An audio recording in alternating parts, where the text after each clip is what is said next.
parle. Chaque jour, Charles et Carole vous présentent la leçon de l'école du sabbat.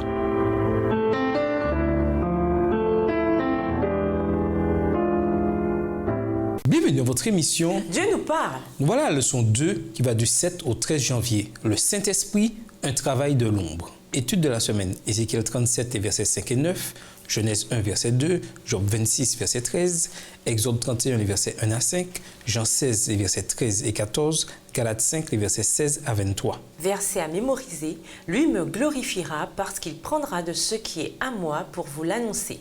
Jean 16 le verset 14. Dans la Bible, le Saint-Esprit ne reçoit pas une attention aussi visible que le Père et le Fils. Ce que la Bible nous dit, en revanche, c'est que le Saint-Esprit était présent lors des moments importants de l'histoire sainte.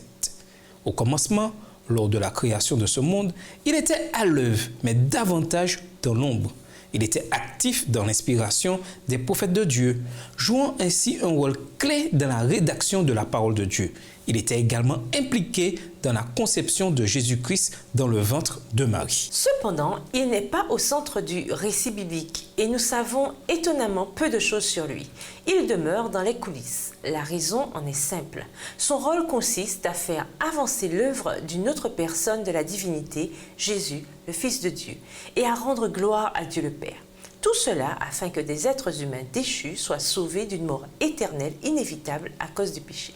D'après le témoignage de la Bible, nous apprenons que le Saint-Esprit accepte volontiers et de bonne grâce ce rôle de soutien, d'aide, d'appui dans les coulisses. Que ce soit dans la création, la rédemption ou dans la mission, il ne cherche pas à se faire remarquer, malgré son rôle crucial. Et nous vous laissons avec la pensée du jour. Jésus nous appelle à veiller à ce que notre ampoule soit toujours allumée. Au revoir. Et à demain si Dieu veut. Dieu nous parle. Chaque jour, Charles et Carole vous présentent la leçon de l'école du sabbat.